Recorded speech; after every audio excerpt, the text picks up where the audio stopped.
भारतीय रेल के पास लोगों के पैसे से बने विशाल संसाधन और आधारभूत ढांचा है। एक अरसे से निजी क्षेत्र की निगाह उन पर लगी हुई है। सरकार के निजीकरण के कदमों के खिलाफ रेलवे की ट्रेड यूनियन और लोगों का एक विशाल जनमत है। इस वीडियो में हम यह समझने की कोशिश करेंगे कि हमें भारतीय रेलवे को क्यों बचाना चाहिए और क्यों यह न केवल इसके कर्मचारियों और यात्रियों बल्कि पूरे देश की जीवन रेखा है। मार्च 2017 तक देश भर में भारतीय रेलवे के पास लगभग 11.5 लाख एकड़ भूमि है। भारतीय रेलवे के पास 2,77,987 मालवाहक वैगन, 70,937 यात्री कोच और 11,452 लोकोमोटिव हैं। हर रोज रेलवे 13,000 यात्री रेल चलाती है, जिसमें करीब 63 लाख यात्री रोज यात्रा करते हैं। रेलवे में 13,08,000 कर्मचारी काम कर रहे हैं। वर्ष 2017-18 में रेलवे की कुल आय 1,87,400 करोड़ थी। भारतीय रेल 3 देशों नेपाल, पाकिस्तान और बांग्लादेश को भारत से जोड़ती है। हम उत्तरी अमेरिका, यूरोप और अन्य देशों में जानते हैं, रेल नेटवर्क से यात्रा करना हवाई यात्रा की तुलना में महंगा है। भारतीय रेल गरीब और मध्यम वर्गीय आबादी को सब्सिडी देकर सस्ती यात्रा करवाती है। निजीकरण आम आदमी से ये सब लाभ छीन लेगा। भारतीय रेलवे माल की कमाई के लाभ से यात्रियों को सब्सिडी देती है। रेलवे हर यात्रा के लिए 100 रुपए के खर्च पर केवल 53 रुपए का शुल्क लेती है और माल की कमाई से 47 रुपए का अनुदान देती है। इसके अलावा वरिष्ठ नागरिकों की रियायत, मरीजों की रियायत, छात्रों, युवाओं, किसान, मीडिया वाले लोगों की रियायतें आदि सहित 55 रियायतें दी जाती हैं। निजीकरण के कारण स्टेशनों पर लाखों दुकानदार अपना रोजगार खो देंगे। CAG के अनुसार AC 3 टायर और AC चेयर कार को छोड़कर सभी श्रेणियों में नुकसान हो रहा है। मोदी सरकार ने 2025 से पहले 500 निजी गाड़ियां चलाने का प्रस्ताव दिया है। निजीकरण की प्रक्रिया के तहत मार्च 2023 तक 109 मार्गों पर 151 ट्रेनें होंगी। इन निजी ट्रेनों में केवल AC 3 टायर और AC चेयर कार होंगी जो लाभ कमाती हैं। निम्न और मध्यम वर्ग के लोगों के लिए सामान्य द्वितीय श्रेणी या स्लीपर क्लास नहीं होगी। निजी कंपनियों को अपनी दरें तय करने की स्वतंत्रता होगी। यात्रियों के लिए कोई रियायत उपलब्ध नहीं होगी। एक शर्त यह भी है कि भारतीय रेल निजी ट्रेनों से 1 घंटे पहले या बाद में कोई ट्रेन नहीं चलाएगी।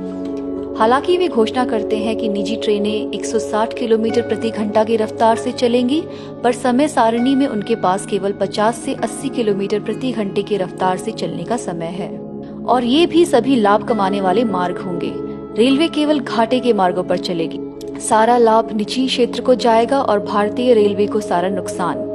इसके अलावा 2025 तक 30% मालगाड़ियों को निजी क्षेत्र को सौंप दिया जाएगा। इस तरह भारतीय रेलवे के पास कुछ मालगाड़ियां और घाटा उठाने वाली यात्री गाड़ियां ही रह जाएंगी। यह रेलवे की आमदनी को और खराब कर देगा। भारतीय रेलवे के लिए यात्रियों को रियायत देना असंभव हो जाएगा। वास्तव में वेतन और पेंशन का भुगतान करना भी मुश्किल हो जाएगा।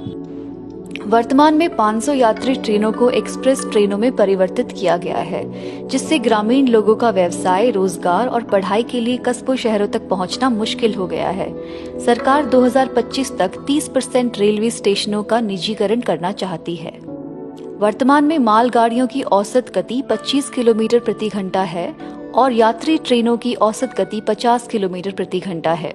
टिकट मांगने पर नहीं मिलते हैं। रेलवे में भारी निवेश की सख्त जरूरत है, जिसके बिना पहले से ही पटरियां कम पड़ रही हैं। इस स्थिति में निजी रेलगाड़ियों को चलाना तब तक संभव नहीं होगा जब तक वे भारतीय रेल द्वारा चलाई जाने वाली कई ट्रेनों को रद्द नहीं कर देते। हर बजट में सरकारी निवेश घट रहा है। घोषणा तो 50 लाख करोड़ के निवेश की हुई, लेकिन यह वर्ष 2019-20 में घटकर केवल 3,70,000 करोड़ रह गया। निवेश की भारी कमी और उपेक्षा से बुनियादी ढांचे का विनाश होता है और रेलों का पटरियों से उतरना और दुर्घटनाएं बढ़ती हैं। भारतीय रेलवे का उद्देश्य इस देश की आम जनता के लिए सस्ती कीमत पर तेज और सुरक्षित ट्रेनें चलाना है। मौजूदा मार्गों में निवेश की उपेक्षा और निजीकरण की वर्तमान नीति ही इस मकसद को डावाडोल कर सकती है। अन्य देशों के अनुभव से पता चलता है कि निजीकरण रेलवे को अस्थिर करने की ओर जाता है। वास्तव में कई देशों में रेलवे का दोबारा राष्ट्रीयकरण हो रहा है।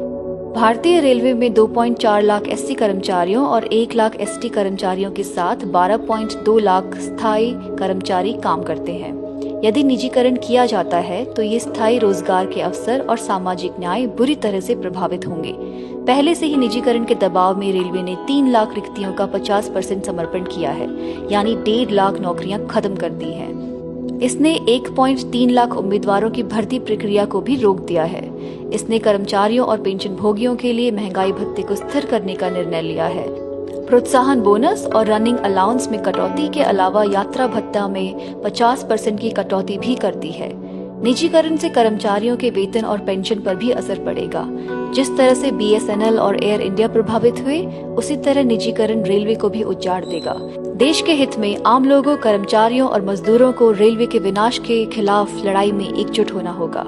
रेलवे बचाओ, देश बचाओ, सार्वजनिक क्षेत्र को बचाओ, भारत बचाओ।